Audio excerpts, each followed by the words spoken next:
नमस्कार, देश न्यूज का खास कार्यक्रम बीच बहस देख रहे हैं आप। मैं हूं आपके साथ ऋषिका गुप्ता और मैं हूं आपके साथ मनीष कुमार। आज के खास कार्यक्रम में हम बात करेंगे पड़ोस में गदर भारत पर कितना असर, क्योंकि ऋषिका जिस प्रकार से यहाँ पर तख्ता पलट हुआ है उसकी जो तस्वीरें देख रहे हैं हम और पूरी दुनिया देख रही है, ये तस्वीरें एक बार फिर से इतिहास को दोहरा रही है। जिस प्रकार से वहाँ पर शेख हसीना का तख्ता पलट हुआ और सेना ने पूरी सत्ता को अपने कब्जे में ले लिया है, वहाँ पर जिस प्रकार के प्रदर्शन हुए, हिंसक प्रदर्शनों ने पूरी दुनिया को हिलाकर रख दिया है, क्योंकि एक बार फिर से वहाँ पर इतिहास दोहराया गया। लेकिन इस इतिहास में, इस हिंसा में कितने लोग मारे जाएंगे, कितने लोग इस घटना का शिकार होंगे, कितने लोगों के घर तबाह होंगे, शायद ही इतिहास इसका लेखा जोखा रखे। लेकिन अगर इसका लेखा जोखा लिखा भी जाएगा तो क्या पूरा लिखा जाएगा ऋषिका, क्योंकि ये भयावह तस्वीर है। लेकिन इस भयावह तस्वीर की भारत पर कितना असर पड़ेगा, क्योंकि शेख हसीना वहाँ से भाग कर की भारत आई हुई है, भारत में फिलहाल वो हैं, लेकिन क्या वो भारत में परमानेंट रहेंगी या इससे भी इतर कहीं जाएंगी, भारत के रिश्तों पर इसका कितना असर होगा, इस पर भी हम बात कर लेते हैं ऋषिका।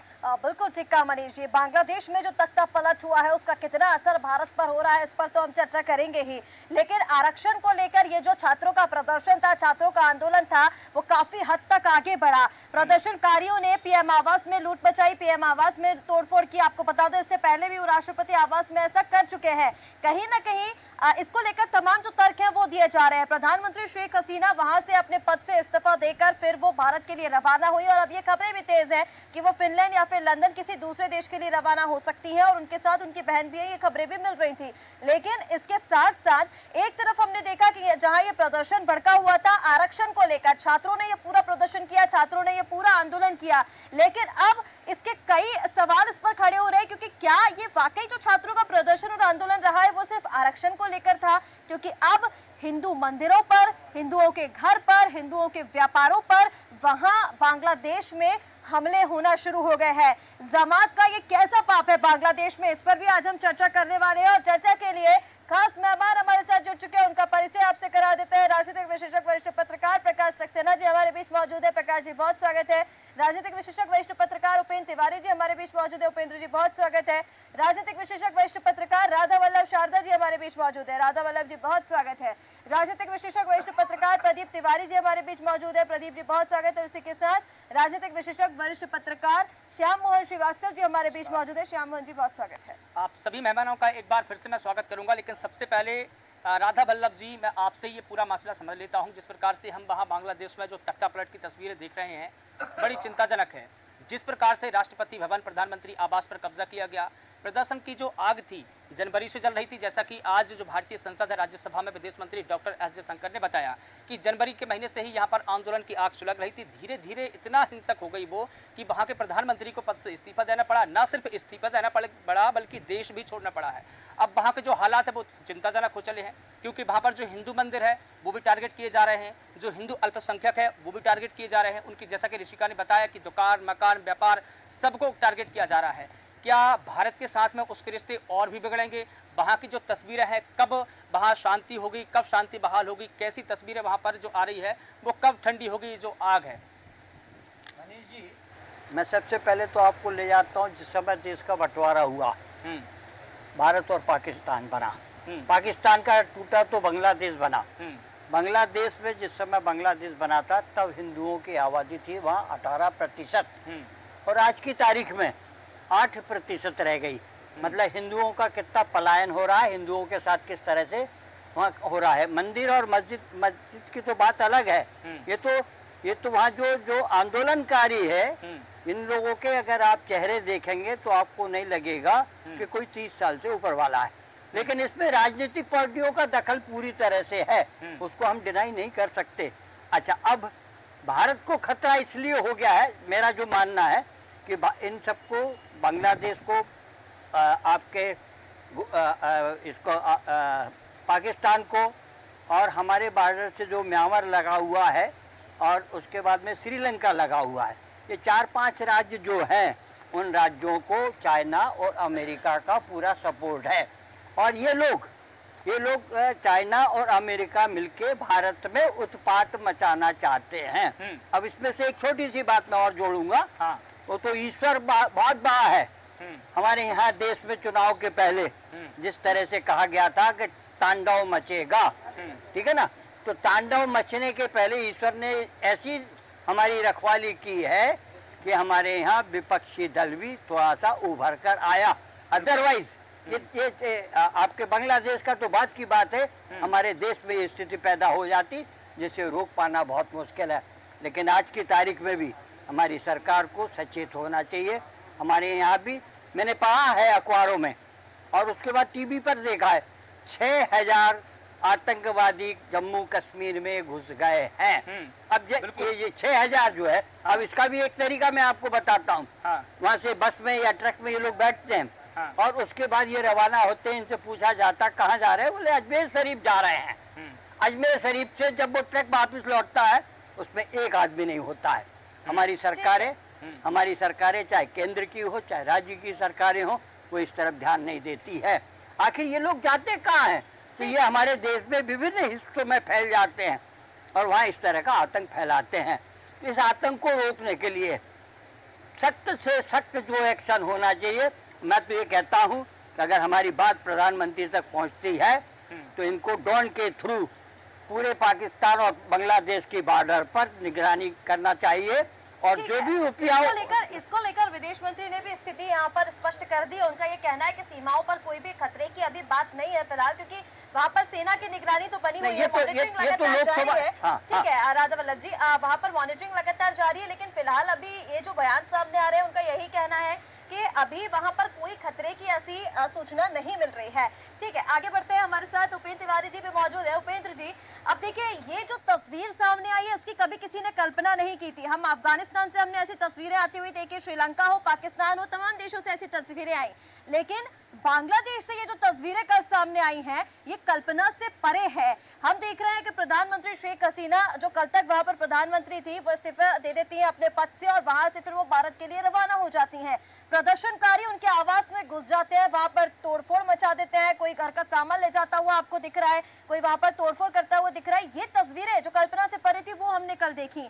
उसके बाद अब हम ये देख रहे हैं कि शाम होते होते तक प्रदर्शनकारियों का आखिर इरादा क्या था। वहां पर हम जमात की तरफ से हिंदू मंदिरों पर हमले होते हुए देख रहे हैं, घरों में लूट होते हुए देख रहे हैं और हिंदू महिलाएं गुहार लगा रही हैं कि हमें बचाओ। और कल एक खबर और सामने आई है, शुभेंदु अधिकारी है जहां पर ये कहा है, पश्चिम बंगाल में वो नेता है, बीजेपी में है, विपक्ष में है, वहां पर वो ये कह रहे हैं कि 1 करोड़ हिंदू पश्चिम बंगाल आ रहे हैं बांग्लादेश से। उसको लेकर उन्होंने कहा कि राज्यपाल और मुख्यमंत्री जो है वो प्रधानमंत्री जी से बात करें, यानी केंद्र सरकार से बात करें। ये तमाम तस्वीरें किस और इशारा कर रही हैं, क्या संकेत मिल रहे हैं इन सब? ये संकेत ये है कि इस वक्त बांग्लादेश पर पाकिस्तान और अफगानिस्तान का असर हमें देखने को मिल रहा है। जो हालात हमने अफगानिस्तान में देखे हैं वो आज बांग्लादेश में हमें देखने को मिल रहा है। और आपने देखा कि बांग्लादेश में इस वक्त जो तालिबानी हैं उनके झंडे भी हमें लहराते हुए दिखे हैं। इसमें अगर ये केवल आरक्षण का मुद्दा होता तो आरक्षण की बात तो शेख हसीना जी ने जनता की मान ली थी, फिर ये समाप्त हो जाना चाहिए था। उसके बाद उनने इस्तीफा दे दिया, उसके बाद मामला शांत हो जाना चाहिए था। क्यों नहीं हुआ? मामला शांत होने की जगह उग्र होता गया और सरकारी बंगलों पे तो चलो ठीक है, आपने प्रधानमंत्री आवास को घेरा, उसके अंदर अपना कब्जा जमाया, उसका सामान लूट ले गए। अब वो ये मान सकते हैं कि आप प्रधानमंत्री से नाराज थे तो आपने ऐसा किया, आपने वहाँ के चीफ जस्टिस के यहाँ भी ऐसा किया, ये भी मान सकते हैं कि चलो इन सब सारे उच्च अधिकारियों से और उच्च पदों पे बैठे हुए लोगों से आप नाराज थे तो आपने ऐसा किया। लेकिन आप हिंदू मंदिरों ने आपका क्या बिगाड़ा था? आपको हिंदुओं ने क्या बिगाड़ा था? आप हिंदुओं के घरों पे क्यों हमला कर रहे हो? आप वहाँ पे मंदिरों पे क्यों हमला कर रहे हो? ये एक सोची समझी एक रणनीति है वहाँ से हिंदुओं का पलायन कराने की। और इसके अंदर पाकिस्तान का पूरा हाथ है। अफगानिस्तान और पाकिस्तान के लोग वहाँ पे इंटरफेयर किए हुए हैं। उसमें चाइना जो है, चूंकि हमको चाइना भी प्रभावित करना चाहता है, उसमें चाइना जो है आग में घी डालने का काम कर रहा है पीछे से। तो इसमें अभी जो रोल दिखता है ये पाकिस्तान, अफगानिस्तान, चाइना का विशेष रोल दिखता है वहाँ की इंटरनल व्यवस्था पर। जैसे आप चाइना की बात करें, देखिए इंडिया की अगर हम बात करें तो भारत के लिए एक पहले से ही चुनौती कह ले कहीं ना कहीं, चाइना के लिए फ्रंट जो है वो खुला हुआ है। तो अब ये क्या जो परिस्थितियां हैं वो बांग्लादेश के साथ भी देखी जा सकती हैं? बिल्कुल। बांग्लादेश पे देखिए, चाइना चाहता है हमारे आसपास के सारे छोटे देशों पे किसी न किसी तरह अपना पूरा कंट्रोल जमा ले। तो चाइना की और चाइना हमको इकोनॉमिकल जो हमारी डेवलपमेंट है उसको रोकना चाहता है ताकि वो विश्व के शिखर पे तेजी से जो बना है वो उसकी वो पोजीशन बनी रहे। तो चाइना तो चाहेगा आपका नुकसान करना, वो चाइना प्रत्यक्ष रूप से आके नुकसान नहीं करेगा। चाइना आपका जो आपके दुश्मन है, जो आपको नुकसान पहुंचा सकते हैं, उनको सपोर्ट करके आपको नुकसान पहुंचाएगा, और वही स्थिति वो वहां पैदा कर रहा है। बिल्कुल ठीक है, बिल्कुल ठीक है। हमारे साथ में राजनीतिक विश्लेषक शुभकरण पांडे जी भी जुड़ गए हैं। सर, आपका बहुत स्वागत करता हूं, आपके पास में आऊंगा, लेकिन प्रकाश सक्सेना जी आपकी टिप्पणी ले लेता हूं। जिस प्रकार से उपेंद्र जी कह रहे हैं कि कहीं ना कहीं इसमें चाइना का हाथ हो सकता है कि इसको पाकिस्तान ने भी भड़काया हो या उनका भी इंटरनल हाथ हो। लेकिन देखिए, अब भारत के जो पड़ोसी मुल्क है वो बर्बाद हो चले हैं। पाकिस्तान की हम बात करें, वो तो आर्थिक रूप से बर्बाद है ही। अफगानिस्तान में भी परिस्थितियां ठीक नहीं हैं। म्यांमार में पहले तख्तापलट हो चुका है। 2022 पर अगर नज़र डालें तो श्रीलंका में भी इसी प्रकार के हालात बने थे, वहाँ भी तख्तापलट हुआ था। वहाँ के भी प्रधानमंत्री राष्ट्रपति राजपक्षे गोटाबाया को उनको भागना पड़ा था। वही परिस्थिति अब बांग्लादेश में बनी है। तो भारत के लिए ये कितने चिंता का विषय है, क्योंकि लगातार उसके जो पड़ोसी मुल्क है, जो पड़ोसी देश हैं, वो बर्बाद हो रहे हैं। क्या ये एक सोची समझी साजिश है, चीन की हो सकती है या पाकिस्तान की हो सकती है? क्या इसमें अमेरिका का हाथ हो सकता है? जी बिल्कुल, आप देखें, चीन तो शुरू से ये भारत को अपनी जमीन पे घेरने की कोशिश करता रहा है। आपने नेपाल को छोड़ दिया, नेपाल में के मामले में भी यही हुआ था, और चीन समर्थित वहां पर सरकार है। श्रीलंका को भी उसने कर्ज दे के अपना गुलाम बनाया। आप देखें, वहां जनता परेशान हो गई थी, वहां भी सड़कों पे आई थी। तो ले दे के वो सरकार कर्ज में, और वो लोग भ्रष्ट लोग थे जो अपनी निजी संपत्तियां बनाते रहे, और वहां की जो जनता थी वो महंगाई से परेशान थी, इस पे इतना पैसा नहीं था कि वो सामान खरीद सके। तो मुख्य चीज है कि चाइना इन चीजों में क्यों सफल हो रहा है। चाइना ने हमारे 7 पड़ोसी देश हैं, उनके लगभग 5 पे उसका लगभग वर्चस्व हो चुका है। हाँ, आप देखें कि बांग्लादेश को जो 2 भागों में बांटा था इंदिरा जी के समय में, ये जो मुजीबुर रहमान जो थे, जो फादर ऑफ नेशन थे, क्या स्थितियां बनी कि वहां वैसे उन्हीं की मूर्ति तोड़ी गई और आज इतनी नफरत पैदा हुई। ये एक दिन का खेल नहीं है। वहां भी कई संगठन जो पाकिस्तान समर्थित हैं, पाकिस्तान के पीछे चाइना का हाथ है, तो वो लगातार जहर बोने का काम करते रहे और वहां कट्टरवाद बढ़ाते रहे। बात हिंदू मुस्लिम की नहीं, आप सेकुलरिज्म भी वहां पर बढ़ा सकते थे, पर उसको एक बुरी दृष्टि से देखा जाने लगा है। हमारे जो संविधान निर्माता, हमारे जो स्वतंत्रता संग्राम सेनानियों का हम धन्यवाद करेंगे कि उन्होंने हमारे देश में ऐसी डेमोक्रेटिक व्यवस्था दी कि बहुत बड़े बड़े षड्यंत्र भी इसके डेमोक्रेटिक फॉर्मेट को बिगाड़ नहीं पा रहे हैं आज तक। लेकिन सतर्क रहने की जरूरत है। लेकिन मेरा सवाल ये था कि तमाम जो मुल्क है, पड़ोसी मुल्क है, वो बर्बाद हो चले हैं या दूसरे देशों की शह पर वो अपनी जनता को बर्बाद कर रहे हैं, लेकिन उसका असर भारत पर कितना होगा? क्योंकि एक और राष्ट्र इस्लामिक राष्ट्र की ओर बढ़ चला है, वो भी कट्टरवाद की तरफ, तो भारत पर इसका कितना असर पड़ेगा? मैं वही कहना चाह रहा हूँ कि कट्टरवाद भले भारत के अंदर का हो, चाहे भारत के पड़ोसी मुल्कों का है, वो भारत के लिए खतरनाक है, क्योंकि भारत के अंदर के जो कट्टरवाद का फायदा वो उठाएंगे। आज जैसे आपने वो उनका जो बंगाल के नेता का नाम लिया, शुभेंदु अधिकारी, वो सरकार के अंग हैं, वो उससे जुड़े हुए, वो जाकर व्यक्तिगत चिंता जता सकते थे। ऐसे सार्वजनिक बयानों से हिंदुओं के प्रति वहां और नफरत बढ़ेगी। आसपास के मुल्कों में आप देखें, यहाँ पर जो बयान हुए यूएई में भारत के खिलाफ, तो वो हमारे नेता को भूमिगत करना पड़ा। ऐसे बयानों से हमें बचना चाहिए, क्योंकि हम अब वसुधैव कुटुंबकम का मतलब है कि हम वसुधा के रूप में जाने, वसुधा है ना पूरी पृथ्वी, सब एक दूसरे से एक दूसरे के हित जुड़े हुए हैं। तो ये नफरती बोल नहीं बचना है। हमारी रणनीति कुछ हो सकती है, लेकिन हमारे को बोलते समय संयम बरतना चाहिए। इसको लेकर प्रकाश जी, वहां पर विपक्ष ने, मतलब मुख्यमंत्री ममता बनर्जी जो है उन्होंने भी और नेता प्रतिपक्ष राहुल गांधी जी ने भी ये कह दिया है कि इस तरह के भड़काऊ बयान कोई भी ना दे, क्योंकि इससे हिंसा भड़क सकती है। पश्चिम बंगाल की परिस्थितियों को देखते हुए वो ये बयान दे रही थी, पर अब यहाँ पर जिस तरह से देखिए विपक्ष का कहीं ना कहीं ये साफ तौर पर बयान सामने आ गया कि केंद्र सरकार जब तक आधिकारिक तौर पर कोई बयान जारी नहीं कर देती तब तक वो कुछ नहीं बोलेंगे, और जो भी केंद्र सरकार का फैसला होगा विपक्ष उसके साथ खड़ा हुआ है। पर यहाँ पर प्रदीप तिवारी जी, अब प्रदर्शन के बाद हमने देखा कहीं प्रदर्शन अभी भी जारी है तो कहीं जश्न का माहौल है। वहां पर जो विपक्षी दल है बीएनपी, उन्होंने छात्रों को शुभकामनाएं दे दी है कि आपकी जो डिमांड है वो मान ली गई। कल ही हम इस पर चर्चा भी कर रहे थे, एक बांग्लादेशी छात्रा से भी हमारी चर्चा हुई, वो भी कह रही थी कि हमारी जो भी वहां पर छात्र जिन्होंने अपनी जान गंवाई है उसके लिए दुख है, लेकिन उनकी डिमांड मान ली गई, इसके लिए वो खुश है, हैप्पी मोमेंट है। कहीं जश्न कहीं प्रदर्शन, पर ऐसे में सेना प्रमुख एकदम सधे हुए शब्दों में ये कह देते हैं कि अब हम अंतरिम सरकार बनाएंगे। सेना वहां पर कंट्रोल कर रही है सारी चीजें, और अगर वो सेना चाहती वहां पर तो तो अभी भी परिस्थितियां कंट्रोल हो सकती थी, क्योंकि छात्र जिस चीज को लेकर, जिस आरक्षण के मुद्दे को लेकर वहां पर आंदोलन कर रहे थे, वो तो उनकी डिमांड मान ली गई। स्टेप डाउन शेख हसीना, तो शेख हसीना वहां पद से इस्तीफा देकर भारत भी आ गई है, उसके बाद भी सेना इन सब चीजों को अब कंट्रोल क्यों नहीं कर रही है? देखिए, वो बांग्लादेश में आरक्षण एक बड़ा मुद्दा जरूर था, लेकिन इस तरह का माहौल, जिस तरह से माहौल बनाया गया, तख्ता पलट कर दिया गया, उस तरह की परिस्थितियां नहीं थी। वहाँ कहीं ना कहीं उन छात्रों को वहाँ जो है नकारात्मक चीजों को फैलाया गया, और ये एक अलगाववादी एक बहुत बड़ा एक जखीरा है जो ये तैयार करता है इन मुल्कों में, चाहे वो पाकिस्तान हो, चाहे वो बांग्लादेश हो, कई सारे जगहों पे, जिसपे वो अपना सत्ता का प्रभुत्व जमाना चाहता है। उसी के कारण उसके पीछे जो है ये जो चाइना की राजनीति है वही है। पूरे विश्व में किस तरह से हमको हमारी स्थिति मजबूत बनी रहे, उसको लेकर वो प्रयास करता है कि ये जो छोटे देश हैं, चाहे वो पाकिस्तान हो, बांग्लादेश हो, ये बहुत सारे ऐसे देश हैं अरब कंट्री में, जहां वो अपना प्रभुत्व जमाने के लिए उनको पैसा भी देता है, उनके खिलाफ माहौल भी खड़ा करता है। और यही कारण है कि जो आरक्षण का मामला इस तरह का उठा वहां और सत्ता पलट हो गया, ये बड़ा एक कारण रहा। और वहां चाहती तो सरकार में जो आर्मी थी वो बहुत अच्छे से कंट्रोल कर सकती थी। देखिए, पिछली बार भी जब तख्ता पलट हुआ था तब शेख हसीना के पिताजी को खोना पड़ा, उनकी भाई की हत्या हो गई।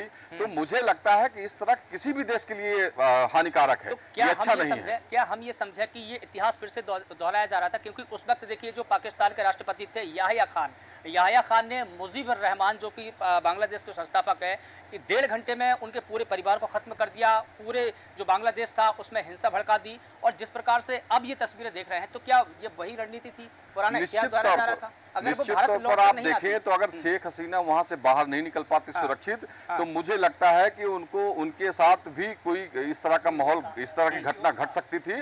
और वो अच्छा हुआ कि उनको वो भारत आ गई और भारत में सुरक्षित है, शरण ली हुई है। क्योंकि देखिए शेख हसीना जो है वो राष्ट्र को संबोधन करना चाहती थी, लेकिन सेना ने इतना भी वक्त नहीं दिया उनको कि वो अपने राष्ट्र को संबोधित करें। उनको कहा कि आपको 1.5 घंटे का वक्त है, आप जहां जाना वहां चली जाइए, नहीं तो कुछ भी हो सकता है। ये धमकी थी। देखिए, वहां सेना के ऊपर बड़ा एक दबाव था, और सेना कहीं ना कहीं अपरोक्ष रूप से वो लगी हुई थी तख्ता पलट होने में। जिस तरह का आरक्षण का मुद्दा था और आरक्षण खत्म करने का मामला आया और फिर न्यायालय ने उसको पलट दिया, तो मुझे लगता है कि इसके पीछे भी एक बड़ी रणनीति थी। और यही कारण था, अगर वहां से शेख हसीना नहीं निकल के आती भारत, तो मुझे नहीं लगता कि वो सुरक्षित बच पाती वहां। बिल्कुल ठीक है। कहीं ना कहीं ये देखा जाए कि इतिहास फिर से दोहराने की कगार पर ही था वहां पर। सुखकरण पांडे जी, मैं आपसे समझना चाहूंगा, अब जिस प्रकार से पूरी दुनिया का परिदृश्य देखें तो पूरी दुनिया युद्ध, हिंसा, आंदोलन इसी से जूझ रही है। हम रसिया और यूक्रेन के युद्ध की बात कर लें, इजराइल की अगर हम बात कर लें, हमास की बात कर लें, या फिर पड़ोसी मुल्कों की बात कर लें, पूरी दुनिया में उथल पुथल की स्थिति है। तो क्या भारत में आज नहीं तो कल क्या जो विदेश नीति है उसमें परिवर्तन की डिमांड उठेगी? और क्या भारत को अगला स्टेप जो अपनी फॉरेन पॉलिसी है उसको लेकर के उठाना चाहिए? और अगर उठाना चाहिए तो कैसी बननी चाहिए? देखिए मनीष जी, ऐसा है कि जिस तरीके से अभी युद्ध आपस के देश में लगे हुए हैं, है ना, कहीं ना कहीं भारत अपनी मजबूती के साथ अपनी सीमाओं पर अड़ा हुआ है। और जो घटना हो रही, चाहे इराक का देख लीजिए, चाहे आप अन्य राज्यों को देख लीजिए, आपस में हर राज्य कहते हैं कि मैं बड़ा हूँ, है ना, और अपनी क्षमता के द्वारा अपना क्षमता दिखा करके दूसरे देश को आप वो दिखाना, डराना चाहते हैं कि नहीं हम तो ताकतवर हैं, और हमारे ताकत के आगे हमारे पास मिसाइलें, हमारे पास बंदूकें, हमारे पास मिलिट्री फोर्सेस है, और हम कुछ भी कर सकते हैं। लेकिन मनीष जी, एक बात और बता दूं, चाहे कोई भी देश हो, आज भारत बहुत सशक्त है और भारत मजबूत है। कभी तो लोग ये भी कहते हैं कि ऐसा ना हो जाए कि वर्ल्ड वार युद्ध हो जाए, है ना। अब देखिए क्या है, हर बात कहीं ना कहीं कोई देश अमेरिका पर डाल देता है। अरे अमेरिका अपना सुरक्षा, अपना सीमा करे। आज पाकिस्तान की स्थिति आप देख रहे हो, क्या स्थिति है, खाने के लाले पड़े हैं लोग। नहीं, देखिए मेरा सवाल ये था सुखकरण जी कि देखिए भारत की जो पॉलिसी रही है, भारत की फॉरेन पॉलिसी क्या है? नाइबर फर्स्ट की है, पड़ोसी पहले की मुल्क की। हम किसी के आंतरिक मामले में हस्तक्षेप नहीं करेंगे, हम किसी पर दबाव नहीं डालेंगे, या हम किसी पर हमला नहीं करेंगे। इस प्रकार की भारत की पॉलिसी रही है, गुटनिरपेक्षता भारत की रही है। लेकिन अब क्या जो दुनिया भर में जो परिदृश्य बना है उसको लेकर ये नीति बदलनी चाहिए या नहीं बदलनी चाहिए? मेरा मतलब ये था। देखिए मनीष जी, ऐसा है कि भारत सबके साथ है। जो प्रीत भाव के दृष्टि से देखता है तो भारत उसके साथ है। और यदि कोई ऐसा चाहे कि अन्य कोई भी मुल्क यदि चाहे कि भारत को नीचा दिखाए, या भारत पर आक्रमण कर दे, या भारत को कमजोर समझे, तो मनीष जी आज की स्थिति में भारत बहुत मजबूत है और हर स्थिति में जवाब देने के लिए वो सक्षम है।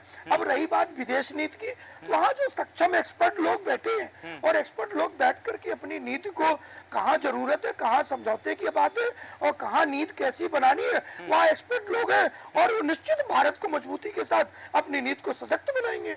ठीक है, बिल्कुल ठीक कह रहे हैं शुभकरण जी। देखिए लेकिन कहीं ना कहीं जिस तरह से भारत के चारों ओर अस्थिरता का जो शोर सुनाई दे रहा है वो भारत के लिए एक बड़ी चुनौती अब बन गया है। हालांकि जो खबरें लगातार सामने आ रही है बांग्लादेश की, हम लगातार बात कर रहे हैं आरक्षण को लेकर ये पूरा आंदोलन, लेकिन अब ये जो हिंसा है, अब ये जो उग्र आंदोलन है वो लगातार बढ़ता जा रहा है। श्याम मोहन जी, मैं आप ही के पास आना चाहूंगी और देखिए एक टिप्पणी में पहले आप ही इस पर भी चाहूंगी कि जो चारों ओर अस्थिरता का शोर हम देख रहे हैं, पड़ोसी मुल्कों की हम बात कर रहे हैं, पहले हम जहां पाकिस्तान और अफगानिस्तान की इस तरह की तस्वीरें देखते थे, बांग्लादेश का क्योंकि हमारी कभी एक्सपेक्टेशन ऐसी नहीं रही, हमने कभी ऐसा एक्सपेक्ट नहीं किया था कि बांग्लादेश से ऐसी तस्वीरें देखने को मिलेंगी।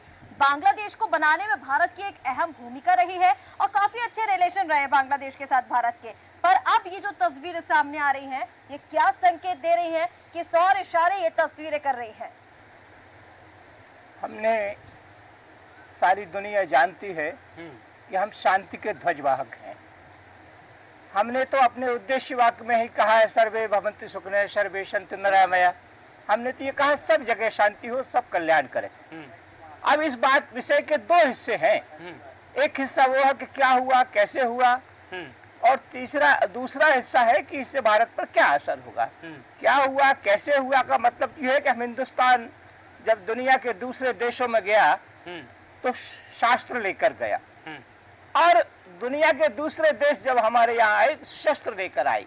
यानी दो संस्कृतियां हैं, एक परिवर्तन कराते हैं तो शास्त्र शुद्ध हो, शास्त्र सम्मत हो, और लक्ष्य साधन और साध्य दोनों शास्त्र सम्मत हों, दोनों पवित्र हों। अगर लक्ष्य पवित्र है तो लक्ष्य प्राप्त करने का रास्ता भी उतना ही पवित्र होना चाहिए। हिंदुस्तान की जो अवधारणा है इस बात पर आधारित है। दुनिया के देश क्या सोचते हैं ये उनकी बात है। अब वो दुनिया में अपना उपनिवेश, कुछ देश जो है जो विकसित देश कहलाते हैं, जो दुनिया के सरमाएदार हैं बड़े, वो ये चाहते हैं कि दुनिया में हम बाजार के रूप में अपने उपनिवेश स्थापित करें। इस तरह से दूसरे देशों के आर्थिक वहाँ जो साम्राज्य है वो अपना फैलाना चाहते हैं। हिंदुस्तान कहता है कि हम भी तरक्की करें, आप भी तरक्की करो, लेकिन जो शास्त्र सम्मत हो उस तरीके से सबको चलना चाहिए। लेकिन देखिए ऋषिका ने ये कहा कि भारत के साथ में भारत पर कितना असर पड़ेगा, भारत के रिश्ते कैसे बनेंगे। देखिए व्यापारिक रिश्ते भारत के कैसे रहेंगे, क्या जो पूर्व में रिश्ते रहे हैं हमारे जो संबंध रहे क्या वो चलते रहेंगे या उसमें कोई बिगाड़ होगा। क्योंकि जिस तरीके से तस्वीरें हैं और जो हिंदुओं को, अल्पसंख्यक हिंदुओं को निशाना बनाया जा रहा है वो तो कहीं ना कहीं यही इशारा कर रहे हैं। जो हमारे राजनयिक संबंध थे क्या उन पर भी असर पड़ेगा, जो हमारा दूतावास है क्या उस पर भी असर पड़ेगा, जो हमारे व्यापारिक रिश्ते हैं, राजनयिक रिश्ते, इसके अलावा हमारे खून के रिश्ते भी वहाँ पर हैं क्या उस पर भी? तो हमने ये कहा कि शरणागत की रक्षा की है मैंने अपना जीवन देकर, जो शरण आएगा उसकी हम समय पर रक्षा करेंगे, यह तो हमारा उद्देश्य वाक्य है।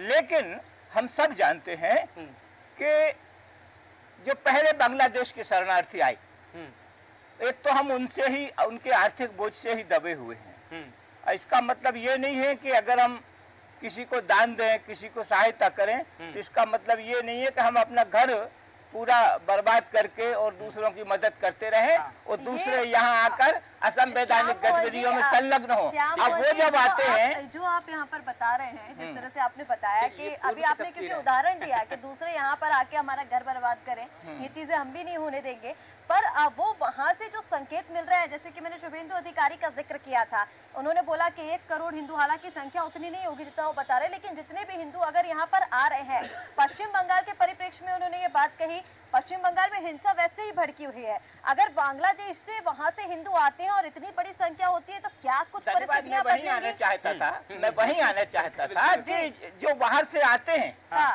वो एक हमने जो नए नागरिकता में जो कानून संविधान में जो हमने प्रावधान किया कि हिंदू कहीं से भी आए, जो इस सिद्धांत को मानने वाला है शस्त्र और शास्त्र के अंतर को, वो कहीं से भी आएगा उसका हम स्वागत करेंगे। लेकिन बाकी के बारे में क्या होगा, ये सरकार उसकी जांच करेगी, उसकी समीक्षा करेगी, फिर उसमें फैसला लेगी। ऐसे लोगों को कड़ाई से रोककर जांच करना चाहिए, क्योंकि बाद में वो जगह जगह जहाँ जहाँ इकट्ठे होंगे वहाँ इतिहास इसका गवाह है, बिल्कुल पिछला ठीक है। समाज जो का गवाह है, बांग्लादेश कि बॉर्डर वो है तकलीफ उस का पर विषय बिल्कुल बने। ठीक है, हमारी जो बांग्लादेश की बॉर्डर है और तमाम मुल्कों की जो बॉर्डर है वहां पर सुरक्षा बढ़ा दी गई है।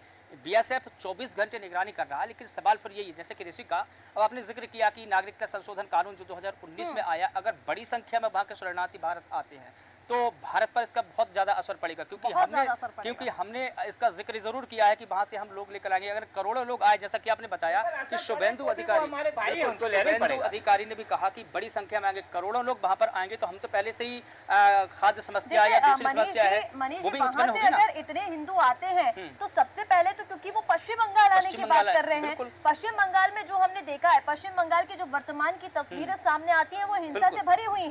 वहाँ पर जो हम देख रहे हैं बीजेपी के जो नेता है जो पश्चिम बंगाल में विपक्ष में है, उनकी तरफ से अगर इस तरह का बयान सामने आ रहा है कि इतनी संख्या, वो संख्या कितनी भी हो, 1 करोड़ हिंदू उन्होंने कहा है, तो वो उन्होंने कहा भी है कि मुख्यमंत्री और राज्यपाल केंद्र सरकार से बात करें, तो उसको लेकर अब क्या रणनीति भारत में होने वाली है उस पर भी नजर होनी चाहिए, क्योंकि माहौल खराब कहीं ना कहीं होगा। बिल्कुल ठीक है। शारदा वल्लभ जी, मैं आपके पास में आना चाहूंगा। अब देखिए, भारत में शेख हसीना पिछले 2 दिनों से यहीं पर हैं, कल वो यहाँ पर आई, आज भी वो यहीं पर है, और जैसा कि ऋषिका ने बताया कि लंदन जाने की खबरें हैं, फिनलैंड या फिर लंदन वो जाएंगी। लेकिन अगर दूसरे देश जाती हैं वो, तो क्या दूसरे देश उनको पनाह देंगे? भारत ने इसलिए दिया क्योंकि भारत से अनुमति मिल गई, भारत से हमारे संबंध थे, हमने बांग्लादेश को बसाया है। मनीष जी, अभी क्लियरेंस उनको नहीं मिल पा रहा है, उन्होंने कोशिश की है जाने की, पर नहीं मिला। लेकिन क्या दूसरे देश उनको पनाह देंगे, और देंगे तो क्यों देंगे? अब प्रश्न ये उठता है, ये पॉलिटिकल मामला हो गया पूरी तरह से। बिल्कुल। देखिए, मैं जहाँ तक एक सिद्धांत होता है कि पहले किसी देश को आर्थिक रूप से कमजोर करो, और उस रूप में चाइना और पाकिस्तान ने कि अपने भारत के चारों तरफ जितने देश हैं सबको आर्थिक रूप से इतना कमजोर कर दिया है। इन देशों में से तो जैसे चाहे नेपाल ले लो, या श्रीलंका ले लो, म्यांमार ले लीजिएगा आप, बांग्लादेश ले लीजिएगा, पाकिस्तान ले लीजिएगा, इन देशों की हालत बहुत खराब है। तो इन देशों में तो उनको स्थान मिलना नहीं है।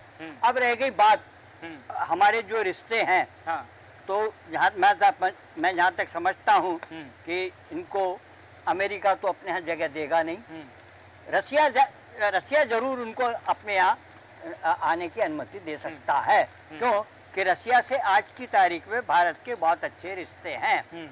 तो ये हो गया। अब प्रश्न ये नहीं है क्यों मदद करेगा रसिया जाने में? नहीं, प्रश्न ये नहीं है। प्रश्न मेरा दिमाग दूसरी तरफ चल रहा है जी। हमारे यहाँ भी आरक्षण के लेकर पुरानी घटना याद कर लीजिएगा, तब उधम हुआ था बहुत, और अभी फिर आरक्षण को लेकर लोकसभा में, जबकि सुप्रीम कोर्ट ने कह दिया, उसके बावजूद ये अंदर ही अंदर आग सुलग रही है। इस आग में जिस तरह से दूसरे देश जले हैं, कहीं ऐसा ना हो कि हमारे यहाँ भी इसकी आंच आ जाए। हमारी सर्वदलीय बैठक ने संकेत दे दिया है और साफ कर दिया है कि ये हमारा आंतरिक मामला है, इसको हम संसद में निपटाएंगे, कोर्ट में निपटाएंगे, लेकिन हम अपने तरीके से निपटाएंगे, क्योंकि हमारा अपना लोकतंत्र है, हम अपने मसलों को लोकतांत्रिक तरीके से निपटाएंगे, तो हमारा मुद्दा इतना नहीं आएगा। नहीं, मनीष जी, मैं आपकी बात से कतई सहमत नहीं हूँ। अगर आप उदाहरण उठा के देख लेंगे तो आपको लगेगा। लेकिन ये मनीष जी नहीं सर, ये सर्वदलीय बैठक में सर्वदलीय बैठक में सारी बातें होती है। मैं क्या कहता हूँ, उसके बाद उसका पालन कहाँ होता है? जो लोग हमारे यहाँ जो उधम मचाते हैं, उन पर जब तक कंट्रोल नहीं होगा तब तक हमारा देश असुरक्षित है। मैं इसका उदाहरण देता हूं। हमारा किसान आंदोलन साल भर से ज्यादा चला। क्या हमारे यहाँ पर हिंसा हुई? हमारे यहाँ पर 2 अप्रैल को एट्रोसिटी एक्ट के विरोध में जो आंदोलन हुआ, क्या उसमें हिंसा हुई? हमारे यहाँ पर तमाम, जैसे कि सीएए को विरोध में साल भर आंदोलन चला, क्या उसमें हिंसा हुई? नहीं। हमारे यहाँ पर जो आंदोलन होते हैं लोकतांत्रिक तरीके से होते हैं, उनकी बात सुनी जाती है। किसानों के लिए जो कानून लेकर आई थी सरकार ने, उसको वापस लिया। ये जो बांग्लादेश में हिंसा भड़की है, राधा वल्लभ जी, कहीं ना कहीं शेख हसीना जो सरकार चला रही थी, अगर वो छात्रों की बातों को सुनती, कहीं ना कहीं उनकी तरफ से ये कमी रही है। अगर उनकी सरकार छात्रों की बातों को सुनती, उनसे बैठाकर बात करती, तो हो सकता है हिंसा इतना नहीं भड़कती। उन्होंने लगातार छात्रों को इग्नोर किया है, और इसी वजह से ये जो हिंसा इतनी भड़की है। उनके इग्नोर करने की वजह से विपक्ष जो है वो छात्रों के साथ है, उन्होंने भड़काया। सेना जो है वो क्योंकि तख्ता पलट की खुराक में थे, उन्होंने भड़काया। तो ये जो तमाम चीजें, क्योंकि चुनाव को लेकर शेख हसीना से बोला जा रहा था, विपक्षी दल ने भी ये कहा था कि आप चुनाव कराइए, पर शेख हसीना वहां पर प्रधानमंत्री बनी। तो ये जो तमाम चीजें वो है, और भारत की राजनीति, भारत का लोकतंत्र सर अलग है, अलग है। यहाँ पर चीजें अलग है। चलिए अब थोड़ा इकोनॉमी पर भी बात कर लेते हैं, क्योंकि मनीष जी ये जो आंदोलन बांग्लादेश का हुआ है इसमें 300 से ज्यादा छात्र अपनी जान गंवा चुके हैं, और अब ये जो और ज्यादा उग्र होता जा रहा है, इसमें जाने और ज्यादा जाती जा रही है। लेकिन इकोनॉमी को लेकर अगर हम बात करें मनीष जी, बांग्लादेश की इकोनॉमी पर काफी ज्यादा असर पड़ा है। अब यहाँ पर पिछली बार क्योंकि जिस तरह से हमने देखा G20 सम्मेलन में ऑब्जर्वर देश के तौर पर बांग्लादेश को शामिल किया गया। उपेंद्र जी आपके पास ये सवाल लेकर मैं आ रही हूँ इकोनॉमी को लेकर, क्योंकि हम चर्चा कर रहे हैं। भारत ने पिछले साल G20 सम्मेलन में बांग्लादेश को ऑब्जर्वर देश के तौर पर शामिल किया था, सम्मेलन में उन्हें आमंत्रित किया था। उसके बाद वर्ल्ड बैंक ने भी ये कहा था, क्योंकि उस समय पर मुक्त व्यापार समझौते पर दोनों का समझौता हुआ था, इस पर विचार विमर्श हुआ था। वर्ल्ड बैंक ने ये कहा था कि इससे दोनों देशों को फायदा होगा। देखिए कितने प्रतिशत का होगा, वर्ल्ड बैंक के मुताबिक इस FTA का दोनों देशों को फायदा होगा। बांग्लादेश का भारत को एक्सपोर्ट 297% और भारत का जो FTA है वो भी 172% तक बढ़ता अगर इस तरह के समझौते पहले होते। लेकिन अब ये जो परिस्थितियां हुई हैं, इससे क्या ये जो समझौता हुआ था इस पर असर पड़ेगा और इकोनॉमी पर कितना असर पड़ेगा, क्योंकि एक्सपोर्ट बढ़ाने की बात की जा रही थी? बिल्कुल, ये सारी चीज़ें परिवर्तित हो जाएंगी अब, क्योंकि वहाँ पर जो जिस विचारधारा की गवर्नमेंट आ रही है और अभी जिस विचारधारा की गवर्नमेंट थी उसके साथ आपका सहमति थी, उसके साथ आपके मन मिले हुए थे।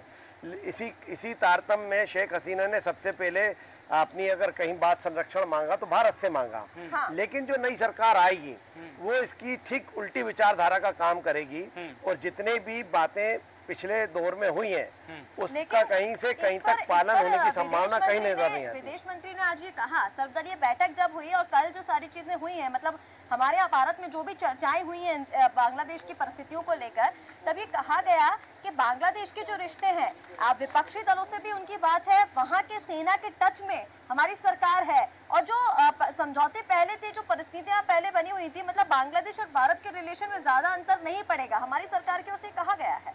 हाँ, इसलिए कहा गया है कि हमारी सरकार सारी चीज़ों पे नज़र रखी हुई है और वो लगभग मुझे लगता है वो सेना से भी बात कर रही है और जो विपक्षी पार्टी अभी जो अभी आपकी कहने का टेम्परेरी गवर्नमेंट बनेगी उसके भी टच में है। हम लोगों के सामने वो बयान आ नहीं पाते हैं, लेकिन इंटरनल सारा टच बनाया रखा जाता है।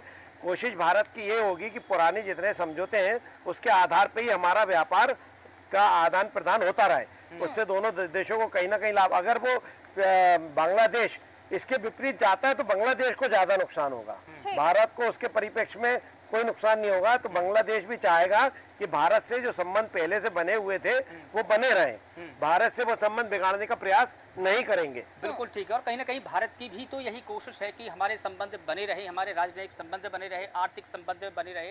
लेकिन जिस प्रकार से प्रकाश सक्सेना जी वहाँ पर जो BNP है, विपक्षी पार्टी है, उसकी अगर हम क्रियाशील उसकी प्रतिक्रिया देखें तो वो हमेशा ही भारत विरोधी नारे लगाती रही है, भारत के विरोध में टिप्पणी करती रही है। हालांकि भारत सरकार अभी के जो हालात है उस पर बात करने की कोशिश कर रही है, उस पर नजर बनाए हुए है। अगर वो सरकार बनाती है, इंटर्म गवर्नमेंट की वहाँ पर स्थापना अगर होती है, अगर वो भारत विरोधी काम करती है तो हमारा स्टेप क्या हो सकता है?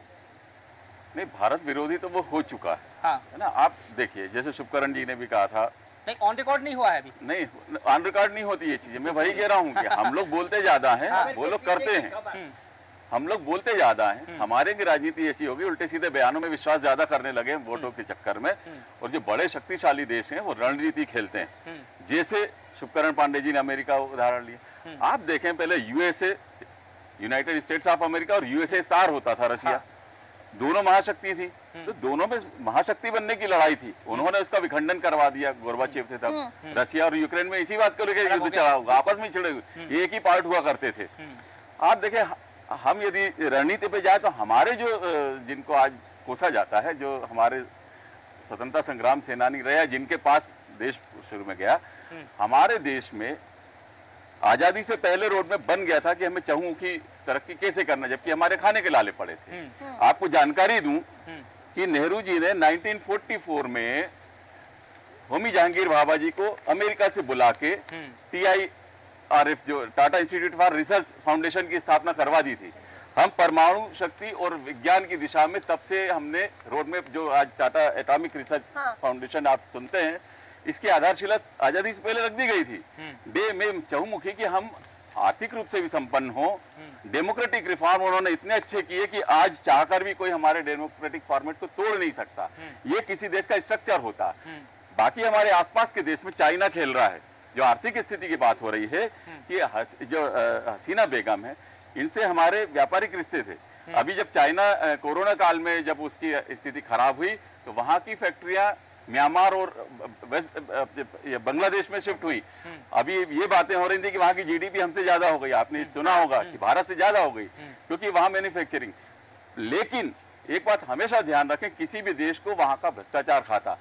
इवन ईस्ट इंडिया कंपनी जो थी, जब तक कंपनी थी वो पूरे फैलती जा रही थी। जैसे ही वो जब साम्राज्य के हाथ में गई रानी विक्टोरी के, तो क्या हुआ कि उनके अधिकारी भ्रष्ट हो गए, उनकी निजी संपत्तियां बढ़ने लगी थी। इसलिए उनका इंटरेस्ट राज करने पर खत्म हो गया और हमें आजादी जल्दी मिल गई। तो जो भी राज है, सिस्टम पे ध्यान देना चाहिए। आप देखें वहां सत्तारूढ़ दल या उसके लोगों की संपत्तियां बढ़ रही हैं, आम आदमी उसकी हालत, आर्थिक हालत खराब हो रही है। आप समझ लें कि यहाँ पर श्रीलंका में भी यही हुआ। आप जितने भी जहां पर बगावत हुई है, वहां के अधिकारी, वहां के नेता भ्रष्ट रहे, वहां जनता परेशान रही। और आप देखें जैसे प्रेशर कुकर होता है ना, वार्निंग देता है 1 सीटी 2 सीटी 3 सीटी। लोहा समझता है कि मैं ज्यादा ताकतवर हूं, पर पानी अपनी ताकत दिखाता है।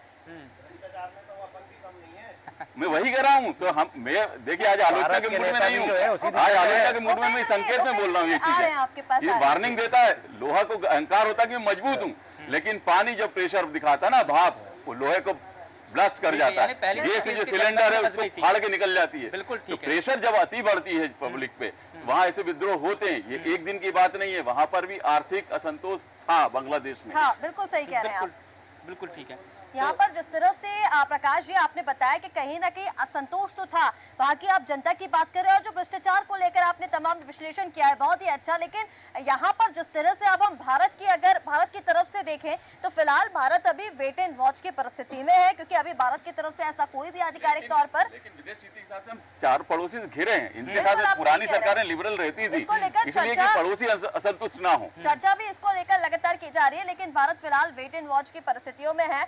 प्रदीप तिवारी जी, आपके पास मैं आ रही हूँ। अभी हमें भारत को कितना और संयम रखना होगा, और शेख हसीना, क्योंकि विदेशों से अभी उन्हें क्लियरेंस नहीं मिल पा रहा है, तो क्या भारत शेख हसीना को पनाह देगा, शेख हसीना का सपोर्ट करेगा? क्योंकि वहां के विपक्षी दलों से बांग्लादेश के और सेना के टच में भारत की फोर्सेस लगातार बनी हुई है, भारत की सरकार लगातार बनी हुई है।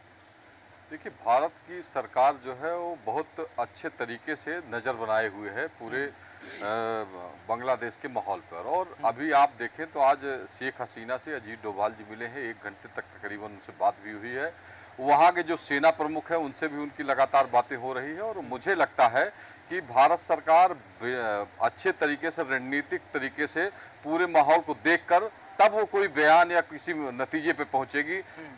आप देखें, जब भी किसी विदेश नीति का मामला आता है तो भारत सबसे प्रमुखता से अपने विचार रखता है, और कहीं ना कहीं इसका एक फायदा भी मिलता है। आप देखें, मोदी जी की जो टीम है उसमें जो विदेश मंत्री हैं वो काफी सुलझे हुए हैं, और वो पहले विदेश सचिव भी रह चुके हैं, कार्य कर चुके हैं। कई देशों से उनके बड़े अच्छे संबंध हैं, उसमें बांग्लादेश एक प्रमुख था। और बांग्लादेश आप देखिए विकास की ओर बढ़ रहा था। अभी जिस तरह से विकास की गति थी वो बांग्लादेश में काफी तीव्रता से बढ़ रही थी। लेकिन ये जो माहौल बना, वहाँ आरक्षण का माहौल बना, उसके पीछे कई अलगाववादी लोग लगे और तख्ता पलट हुआ, इससे बांग्लादेश को नुकसान हुआ है। और आने वाले समय में अगर कोई अच्छी रणनीति नहीं बनती है, बांग्लादेश में कोई अच्छी सरकार नहीं बनती है जिसके विचार पड़ोसी देशों से अच्छे हों, तो मुझे लगता है कि बांग्लादेश को नुकसान होगा। बिल्कुल ठीक है। लेकिन जो भारतीय दूतावास है, जो भारतीय दूतावास के अधिकारी थे, जब शेख हसीना से मिलने गए उनके बंगले पर, तो शेख हसीना ने ये पहले ही आशंका जाहिर की थी कि मेरे साथ में कुछ बड़ा हो सकता है, बुरा भी हो सकता है। जब इनको इतना इनपुट मिल चुका था, सब कुछ हो चुका था, तो उन्होंने इसकी तैयारी पहले क्यों नहीं की? देखिए, ऐसी स्थिति नहीं समझ में आ रही थी शेख हसीना को भी। शेख हसीना ने बताया जरूर था, लेकिन मुझे लगता है कि जो सरकार वहाँ थी, जो काम कर रही थी, सुरक्षा एजेंसियां, वो कहीं ना कहीं दबाव में थी, पड़ोसियों के दबाव में रही, जो अलगाववादी थे उनके दबाव में, विपक्ष के दबाव में। इस वजह से वो मौका इनको नहीं दिया, और यही कारण रहा कि शेख हसीना को भारत में शरण लेना पड़ा। और मुझे लगता है कि जब तक परिस्थितियां ठीक नहीं होती है तो शेख हसीना को बाहर ही रहना पड़ेगा। बिल्कुल ठीक है। ऋषि का 4 लाइन मुझे याद आ रही है इस पूरे माहौल पर, पूरे तख्ता पलट पर, कि जिस प्रकार से जो तख्ता पलट हुआ है उसमें कहीं ना कहीं तानाशाही आई है, और तानाशाही आई है इसीलिए ये पूरा आंदोलन हुआ है। क्योंकि जो सोशल मीडिया पर हम जो वीडियो वायरल हो रहे हैं और जिस प्रकार से ये पूरी चर्चा है, और जो विदेशों के लोग भी, जो विदेशों के अखबार वो भी टिप्पणी कर रहे हैं, उन्होंने कहा कि ये पूरी तानाशाही है। तो कुल मिलाकर ये कहें कि अगर वो तानाशाही नहीं करती तो तख्ता पलट नहीं होता। तो क्या ये हो सकता है कि अगर वो तानाशाही नहीं करती, आंदोलन को नहीं कुचलती, जो छात्र हैं उन पर जुल्म नहीं ढाती, तो क्या ऐसा नहीं होता? सुप्रण पांडे जी, इस पर आपकी राय आप दीजिएगा, क्योंकि जिस प्रकार से हम देख रहे हैं कि क्या उन्होंने आंदोलन को कुचला, क्या उन्होंने छात्रों के साथ में दुर्व्यवहार किया, क्या एक ये कारण हो सकता है? क्या इसमें और विदेशों का हाथ हो सकता है? क्या चाइना पाकिस्तान का पहले हम जिक्र कर चुके हैं, क्या उनका भी हो सकता है? कितने फैक्टर है इस पूरे तख्ता पलट में? देखिए मनीष जी, क्या होता है कि हर देश की एक पॉलिसी होती है, और पॉलिसी के आधार पे जो आंदोलन शुरू हुआ है ना, अब आंदोलन में एजेंडा नाना प्रकार के थे, है ना। छात्रों को आंदोलन हुआ, हिंसक फैल गई, है ना। हमारे भारत की सरकार देखो, एक वोट से गिरी सरकार गिर गई अटल जी की। तो देखो जिस तरीके से सरकार गिरना, अब गिराने के लिए जब गिराने का प्रस्ताव बनता है तो हर चारों तरफ से दबाव बनता है, और दबाव बना करके सरकार गिराने की पॉलिसी की गई। अब जब उनको लगा कि अब मेरा ही जान सुरक्षित नहीं है, और जान सुरक्षित नहीं है तो जान बचा के उनमें भागी। हसीना जी ने कहाँ बच सकते हैं, उनके माननीय मोदी जी से बहुत अच्छी मित्रता परस्पर था, और कई बार वो भारत आई और संबंध अच्छा हसीना जी बनाने का प्रयास किया, तो उन्होंने भारत आई और भारत आकर के अपनी जान, सब तो मनीष जी पहले तो सबसे पहले जान सुरक्षित है। यदि हमारा जान बनेगा, जान बचेगा, तो आगे तो हम कोई बात करेंगे ना, और जब जान ही नहीं बचेगा तो बचेगा क्या? तो इस समय उनको जान की संकट थी। अब सरकार में बगावत हुई, सरकार में कुछ पॉलिसियां थी और कुछ उनकी पॉलिसियां नहीं मान्य हुई, तो बगावत हुई, और बगावत के कारण ये तख्ता पलट हुआ। और यदि उनकी निश्चित तौर पे यदि उनकी जान सुरक्षित है तो अपना मंच पे अन्य देशों पर भी अपनी बात रखी जाएगी कि भाई आखिर आज बांग्लादेश में ऐसा उत्पन्न क्यों हुआ, ऐसा इतना बड़ा हिंसा, हर राज्य में आंदोलन होता है। आप पाकिस्तान को देखिए, आप पाकिस्तान को देखिए, आप खाने को नहीं, घर को घर जला दिए, सारे जला दिए। अन्य राज्यों को देखिए, कोई आज बांग्लादेश नया उदाहरण नहीं है, लेकिन हिंसा बहुत ज्यादा हुई, और कानून का जो लाइन ऑर्डर है, जो देश का नियंत्रण है, वो देश में नियंत्रण नहीं कर पाई। बिल्कुल आप ठीक कह रहे हैं शुभकरण जी, क्योंकि ये देखिए बांग्लादेश पहला देश तो नहीं है, लेकिन ये हमारी कल्पना से परे जरूर था। प्रकाश जी आप कुछ कहना चाह रहे थे? नहीं, मैं इसमें एक दिन की बात नहीं, वहाँ के चुनाव भी विवाद में थे, एकतरफा चुनाव हुए थे, उसी को लेकर जो हमने पहले भी जिक्र किया, सबसे ज्यादा सीट ही इन्होंने जीती नेता है। आज उनको शायद रिहाई के आदेश हुए हैं, रिहाई के आदेश हाँ, जेल में थे, आज रिहा हो गए। देखिए आप ये देखें, डेमोक्रेसी को जनता में आक्रोश एकदम नहीं पनपता, दूसरे कारण भी होते हैं, लेकिन वो अपने अधिकारों को कुचलता हुआ देखती ना, तो भी लावा बढ़ता है। वही मनीष जी, मैं इस पे बात करूं, देखिए जहाँ सक्सेना जी कह रहे हैं, देखिए हिटलर शाही किन मुद्दों में था, और इस देश में भी यदि हिटलर रहे तो उनका क्या हाथ हुआ, है ना। तो कोई भी राज्य हो, तो यदि उसका हिटलर शाही करता है और जनता के प्रति उसका प्रेम नहीं है, तो हाथ यही होगा जो आज हुआ है। ठीक है, राधा वल्लभ जी कुछ कहना चाहें? मैं ये कह रहा हूँ, हम खबर के पीछे की खबर पर जाएं। विद्यार्थियों के पीछे किसी न किसी पॉलिटिकल पार्टी का हाथ है, उनके दबाव में सेना भी आ गई और बच्चे भी आ गए, बच्चों को उकसाया। हम वो जो फोटो हमने देखा, कितने साल के बच्चे हैं वो लोग, कैसे चढ़ गए और कैसे उन्हें उधम मचाई। तो इसमें कहीं ना कहीं राजनीतिक खेल है विपक्षियों का। राजनीति तो देखिए इसमें है, लेकिन अब सेना के हवाले बांग्लादेश हो गया है। श्याम मोहन जी, अंतिम प्रतिक्रिया आपसे लेना चाहूंगी, और समय की सीमा है सर, कम शब्दों में अपनी प्रतिक्रिया दीजिए ना, इस पूरी परिचर्चा पर अपनी प्रतिक्रिया दीजिए। और जैसे कि अभी मनीष जी ने शुभकरण जी से पूछा था कि कितने फैक्टर्स हैं, देखिए कारण इसके पीछे कई सारे हैं। राजनीतिक विवाद इसके पीछे है, छात्रों का जो आंदोलन लगातार बढ़ता जा रहा था उसके पीछे है, कहीं ना कहीं जनता के साथ साथ विपक्षी दल, पूरी सेना, सब एक तरफ थे, शेख हसीना एक तरफ थी, और उनकी सरकार की तरफ से ढील दी गई। इसी वजह से ये विवाद भी इतना बड़ा है। अगर शेख हसीना इस पर पहले ध्यान दे देती तो शायद आज जो आंदोलन हम देख रहे हैं, जो छात्रों की जान गई है वो हम देख रहे हैं, और जो हिंदुओं पर प्रहार हो रहा है वो हम देख रहे हैं, वो शायद उतना नहीं होता। श्याम मोहन जी देखिए, अगर हम पुराने आर्यावर्त के हिसाब से देखें तो पूरी दुनिया में रहने वाले सभी प्राणी वो सब हमारे भाई हैं, हम उनकी सबकी चिंता करते हैं। मैंने पहले कहा सर्वे भवन्ति सुखिनः सर्वे सन्तु निरामयाः। हम किसी के दूसरे के आंतरिक हालात में दखल नहीं देते, साथ में यह भी चाहते हैं कि वो हमारे आंतरिक हालात में दखल न दे। हमने कहा कि राष्ट्र हित सर्वोपरि है, हमारे देश का जो हित है वह सबसे ऊपर है। हमारे देश का हित अगर प्रभावित होगा तो फिर बात अलग होगी। प्रश्न ये नहीं है कि समस्या जायज है कि नहीं, प्रश्न यह है कि समस्या हल करने का जो तरीका है वह भी जायज है कि नहीं है। अगर दोनों ही बातें ठीक होंगी तो भारत सदैव शांति के साथ खड़ा है। उसमें हमारा नफा होगा नुकसान होगा ये दूसरा प्रश्न है, लेकिन पहला प्रश्न ये है कि दुनिया में शांति स्थापित रहे। हमने कहा है जहाँ सुमति तहाँ संपत्ति नाना, जहाँ कुमति तहाँ विपत्ति निधाना।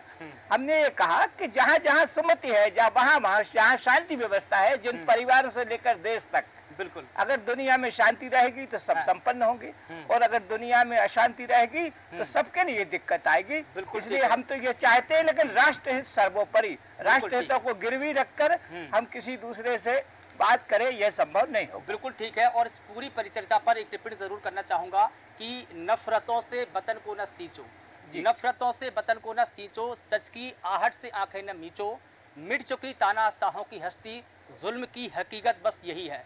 तो ऑल ओवर पूरे इस परिचर्चा पर ऋषिका जी जिस प्रकार से हम यहाँ देख रहे हैं, क्या उन्होंने तानाशाही की, क्या उनका रवैया राष्ट्र के प्रति ठीक नहीं रहा, क्या उन्होंने विपक्षी पार्टियों को दबाने की कोशिश की, क्या उन्होंने लोगों को जो सुविधा देनी चाहिए थी वो नहीं दी, क्या हो सकता है इसके पीछे फैक्टर, तमाम सारे फैक्टर आपने भी देखा है। लेकिन जिस प्रकार से उनकी जो हस्ती मिट्टी है वो एक ही संदेश देती है कि नफरतों से कभी वतन को नहीं सींचना चाहिए। ऋषिका बिल्कुल ठीक कह रहे हैं मनीष जी, और कहीं ना कहीं नफरत से सींचने की वजह से आज बांग्लादेश की जो परिस्थितियां हैं वो हम सबके सामने है।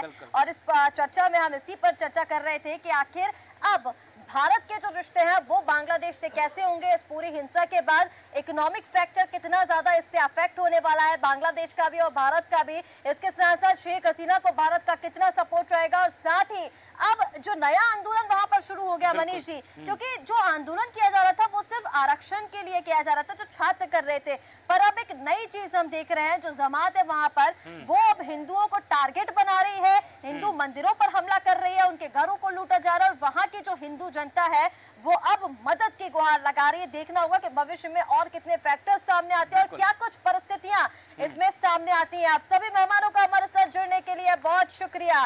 तो बांग्लादेश में तख्ता पलट हो चुका है, शेख हसीना पद से इस्तीफा देकर भारत के लिए आ चुकी है, अब यहाँ से वो दूसरे देश जाने की तैयारी में है। देखना होगा कि भविष्य में और क्या क्या तस्वीरें बांग्लादेश से सामने आती हैं। फिलहाल हमारे इस खास कार्यक्रम बीच बहस में इतना ही। आप बने रहिए देश न्यूज के साथ। नमस्कार।